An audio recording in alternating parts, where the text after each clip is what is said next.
Sorry about that. My phone got all screwy there for a moment. And, had to restart. Alright, so we want to get the rest of the stuff off this handle. Looks like a little screw there, and this is probably for that trigger assembly. Woo, that's tight. That's a tight one. Oh yeah, got lots of gunk in the bottom of that. The screw probably hasn't moved since it was built.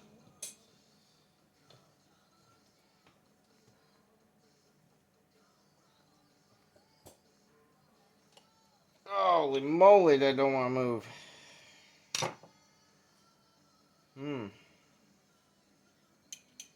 This might be a little more difficult than I thought.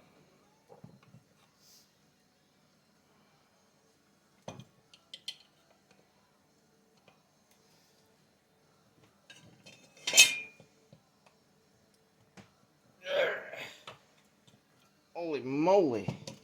I think I got it to move. Yep, I did. Dealing with flathead screws. Pressure, even pressure. And holding your screwdriver as straight as possible with the screw. I usually help you get it off. It's the best way. Oh, there it is. You got it. Whew. I really put some pressure into that one. Alright. Oh, and get another one. That looks like 2 screws open one side of the handle for the trigger.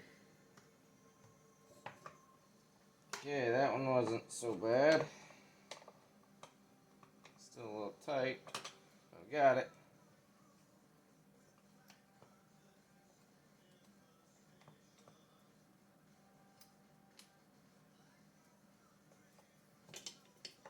Alright. Well, that'll be easier to blast. Yep, little E-clip here. Pop that trigger lock there.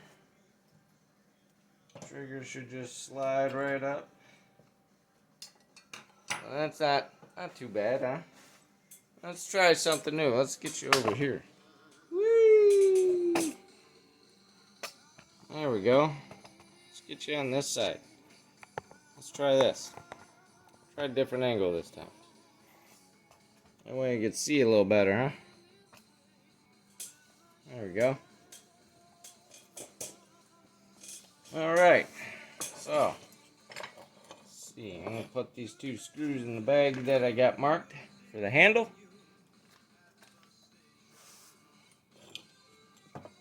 Now this should all slide right on up. A little bit of work here. Look at that. Pop right off. Into the baggie. Alright, now we have this. This just looks like a little rubber boot attached to the rod for the throttle. So there's a throttle rod, if you want to call it that. Just try to poke this rubber boot through. It's kind of like a little grommet with the rod, so it might be a little difficult. Alright, there we go. So we got that. Then we got this other boot here. A grommet, I should say. It's more of a grommet. Try to be careful with the old rubber stuff, because sometimes they'll be fragile and rip on you, but this seems pretty pliable. Whatever type of rubber they made this stuff out of, it's some good stuff, that's for sure. It didn't even rip, nothing. We got that grommet out.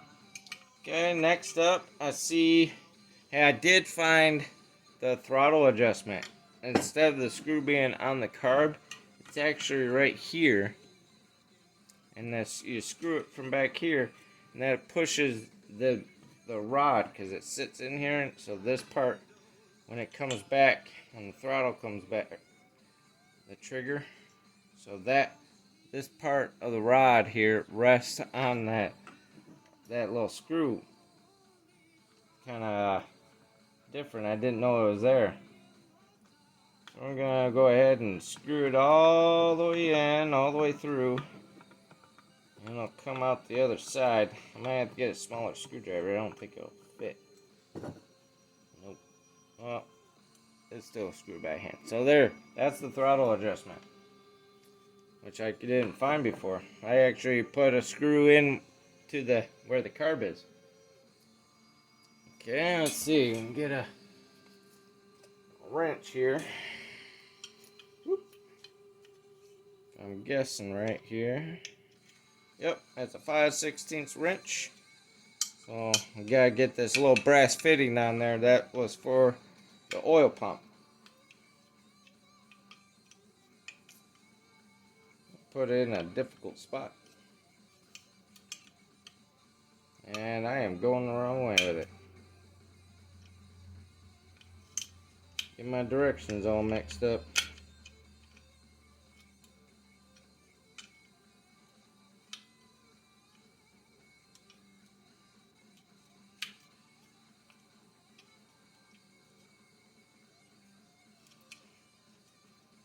I'm gonna be careful with the brass fittings. You don't want to damage them because brass is much softer.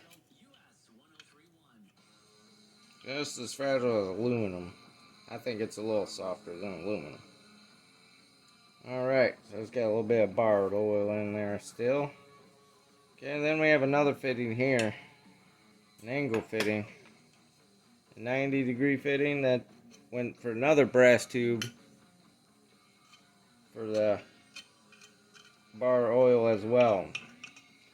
So I'll scrape off some gunk around here. You're gonna need a bigger wrench. Which, I don't know, what do you think? 7/16? 3/8? Oh, there goes my shoulder. 3/8. I had a shoulder surgery at the beginning of the year, as most of y'all know. Still trying to get used to it. Still don't have full mobility, but I'll get there. They say it takes a while. Alright, so we got the fittings off. I'm going to send some carb cleaner through there and get them all cleaned up before I put them in the bag. That way I don't get all over everything. Alright, next up is the plunger itself. That looks like a 1/2 inch. And yes, it is. This is also brass. You want to be very careful with that. If you can unscrew it by hand, do it by hand. Less risk of breaking something. Alright. So looks like the plunger just comes right on out. Let's get a rag. Oh, there we go. I'll make a mess. Looks like there's just no ring on here. Spring. More brass. So it looks like a couple O-rings on there. I'll go ahead and replace those, even if they're good. One actually looks kind of flat, but I'm going to end up replacing those anyway. So we're going to get all those sprayed down, cleaned up, and as well as inside this. I'm going to get my little light. Make sure there's nothing else in the hole.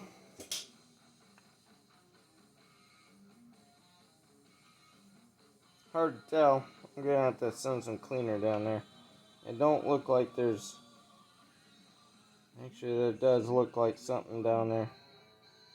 Well, I'll send some cleaner through it and see what else. So anyway, that's a little bit of an update. Got to show you a little bit of what I do and how to take all this, disassemble all this, and everything else. So this one's an easy one. There's just a little E-clip. Pop it off. Slides right out. Get my little handy dandy tiny screwdriver here. This is my carb adjustment tool. Use it for everything, really. Alright, so that E-clip pops right off. That slides out. And I'm going to put the E-clip right back on there. Right back in that slot. So we don't lose it. Or not anything else. So that handle's ready to be blasted. Alright, this is got to be cleaned up. Gotta check in here and see what else is in there. And then clean all this gunk up and blast it. So, well, that's my other video for the night. I hope y'all enjoyed watching me disassemble a saw. And a little bit of that sandblasting work there. So, not too bad, right? So, I hope y'all enjoyed it. And I will see y'all in the next video. Probably tomorrow night. Well, maybe tomorrow. Maybe. I gotta clear up my saws that I have over there and see if I can squeeze in a smaller four-wheeler over there in my clear spot. I gotta clean up and definitely gotta clean up. Now that I'm done with most of the mess. Clean up and back that four-wheeler up so I can work on the rear. Gotta straighten out a sprocket, tighten up a chain, move the axle back, and see if I can get it running the right way and take it for a test run. Alright, I will see y'all in the next video. I don't know when, but I will. And I hope you all enjoy the rest of your day. I'm sure this will be uploaded in the morning. Excuse me. Or I could save this tomorrow night. That might be an idea. That way I can work on the four-wheel. I'll do that. So enjoy your day, your night, whatever time it is for you in your part of the world. And I hope you all stay safe. Remember to be kind and spread the love. I'll see y'all in the next video. Love y'all.